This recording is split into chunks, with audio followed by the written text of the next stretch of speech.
Hi viewers, welcome to our channel. ప్రస్తుతం మనతో పాటు దాము బాలాజీ గారు సీనియర్ జర్నలిస్ట్ ఉన్నారు. వారితో ఒకసారి మాట్లాడదాం. సో నమస్కారం సార్. నమస్తే sir, heroine Samantha director Raj నిడుమూరుతో కలిసి ఉన్న ఫొటోస్ ని తన సోషల్ మీడియాలో రిలీజ్ చేసింది సార్. అయితే మరోసారి ఇప్పుడు చర్చ జరుగుతుంది. వీళ్ళిద్దరు రిలేషన్షిప్ లో ఉన్నారు, డేటింగ్ చేస్తున్నట్టుగా కథనాలు అయితే ప్రచారం జరుగుతున్నాయి. ఈవెన్ సమంతనే కన్ఫర్మ్ చేసేసిందని చెప్పేసి కూడా నేషనల్ మీడియా కూడా రాస్తుంది. మరి ఏం ఫోటో అంటే ఈ రాజ్ నిడుమూరి అసలు ఎవరు? ఇతనితో నిజంగా సమంత డేట్ చేస్తుందా, సమంతనే కన్ఫర్మ్ చేసిందా సార్? మీరేం చెప్తారు? ఒక రకంగా సమంతని డిక్లేర్ చేసినట్టుగా మనకు అర్థమవుతుంది. ఎందుకంటే నిన్న కొన్ని ఫోటోల్ని సమంత ఇన్స్టా అకౌంట్ లో షేర్ చేసుకుంది. అందులో ఏంటంటే పికిల్ బాల్ టోర్నమెంట్ అనే ఒక టోర్నమెంట్ జరుగుతుంది. అందులో ఒక టీంని సమంత కొనుక్కున్నది. సో ఆ టీము ప్లే చేస్తున్నప్పుడు వీళ్ళంతా టీము తరపున వెళ్ళారు. అందులో సమంత గ్రూప్ ఫోటోలు దిగింది, కాస్ట్యూమ్ వేసుకుంది. సమంత పక్కన రాజమోహన్ చెయ్యి పట్టుకొని ఆమె ఫోటోలు దిగింది. సో వాటిని ప్రత్యేకంగా ఆమె షేర్ చేయడంతో అందరూ కూడా, ఎందుకంటే గతంలో కూడా ఆల్రెడీ మనం ఒకసారి కూడా చెప్పుకున్నాం, గతంలో కూడా రాజ్ నిడుమూరు ఈ అమ్మాయి సమంత ఇద్దరు పెళ్లి చేసుకోబోతున్నట్టు వార్తలు గతంలో కూడా వచ్చాయి. ఇప్పుడు ఆ అమ్మాయి ఈ ఫోటోలన్నీ షేర్ చేయడం, ఎవరో తీసింది కాదు, అది ఆ అమ్మాయి తీయించుకొని షేర్ చేసింది. షేర్ చేసిందంటే ఒక రకంగా డిక్లేర్ చేసినట్టే అని చెప్తున్నారు. ఎందుకంటే ఆమె ఎప్పటి నుంచో కూడా రాజ్ నిడుమూరుతో తిరుగుతుంది. సో ఇప్పుడు మన తెలుగు వాళ్ళకి రాజ్ నిడుమూరు, హిందీలో ఈయన పాపులరే కానీ తెలుగు వాళ్ళకి అంత పాపులర్ కాదు.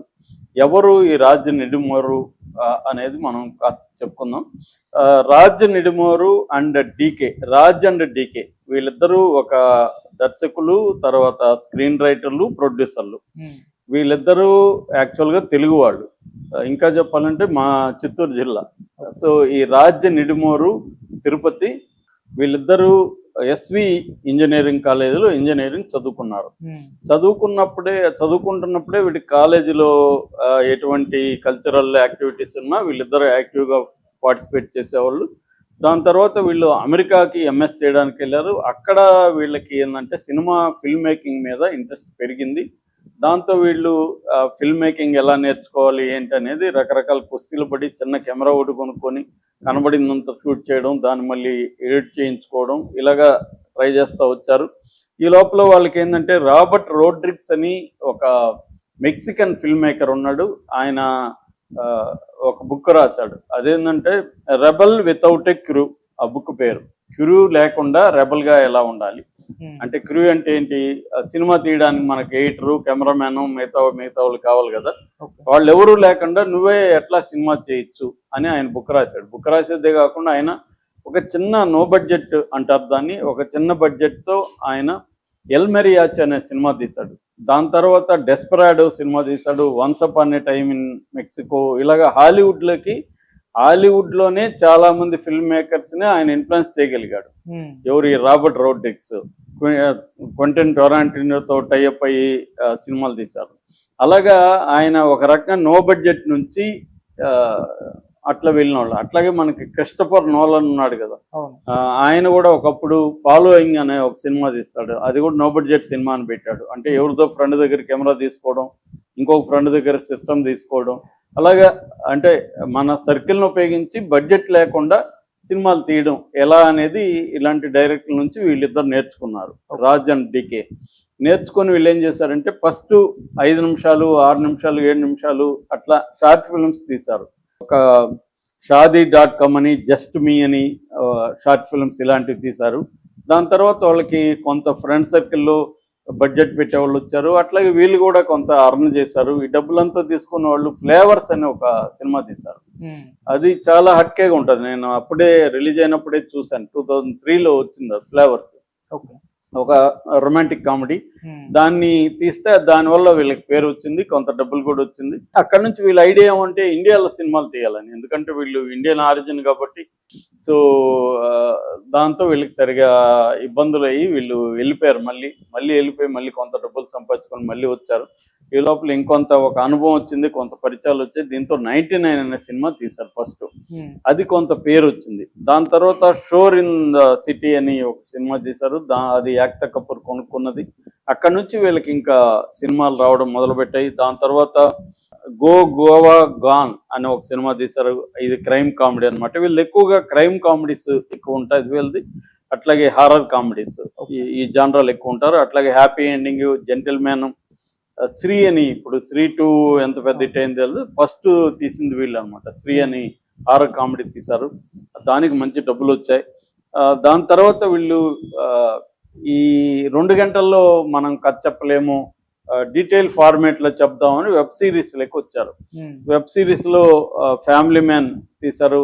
అందులో ఫ్యామిలీ మ్యాన్ 2లో సమంత ఒక శ్రీలంకన్ రెబల్ గా, ఆమె ఎల్టిటి రెబల్ గా ఆమె యాక్ట్ చేసింది.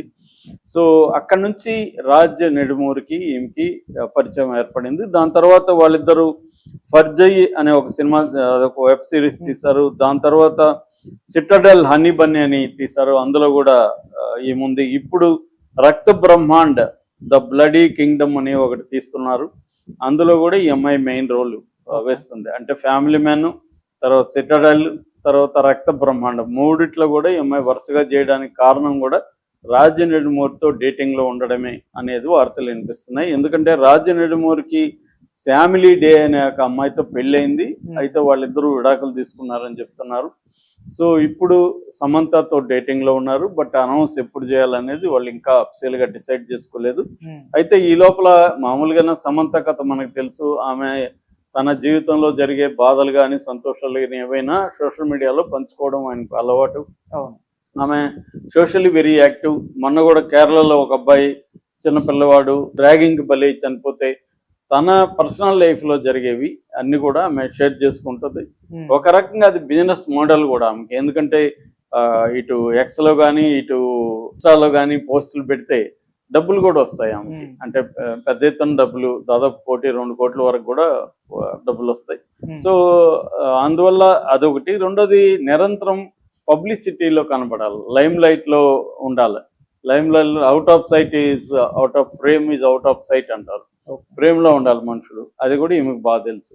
సో ఏదో ఒక వివాదమా లేకపోతే న్యూస్ లో ఉంటే ఈమెకి పబ్లిసిటీ అవి కూడా ఉంటాయి. సో ఈ అన్ని కారణాలతో ఆమె షేర్ చేసుకుంటూ ఉంటది. అలాగా ఇప్పుడు రాజ్ నిడుమూరు తో ఉన్న ఫోటోల్ని షేర్ చేసింది. గతంలో కూడా ఆమె తను కలిసి తిరుగుతున్న ఫోటోలు కూడా బయటకు వచ్చాయి. ముంబై మీడియా మనలాగా కాకుండా వాళ్ళు ముందు నుంచే, అసలు ఈ సోషల్ మీడియా ముందు లేని కాలం నుంచి కూడా ముంబై మీడియాలో ట్యాబ్లాయిడ్స్, మ్యాగజైన్స్, ఈ సెలబ్రిటీల లైవ్స్ మీద వాళ్ళు చాలా ఫోకస్ చేస్తూ ఉంటారు అక్కడ. సో అలాగే ఇప్పుడు ఈమె విషయాలను కూడా బయట పెడుతున్నారు. ఈమె ఆల్రెడీ మనకు తెలిసి ఇక్కడ స్టోరీ 2017లో నాగ చైతన్య పెళ్లి చేసుకుంది, 2021లో విడిపోయింది. అప్పటి నుంచి తన జీవితాన్ని తను ఇచ్చేస్తుంది. అట్లాగే ఆమెకి హెల్త్ ఇష్యూస్ కూడా ఉన్నాయి. వాటిని కూడా ఎలా కొట్లాడుతున్నా, అవి కూడా ఆమె ఎట్లా ఫైట్ చేస్తున్నారు అవి కూడా ఆమె ఎప్పటికప్పుడు పెడుతుంది. ఏదేమైనా ఇప్పుడు సమంత రాజ్ నెడుమూరు పెళ్లి చేసుకుంటారా లేకపోతే ఎలాగ కలిసి ఉంటారో తెలియదు.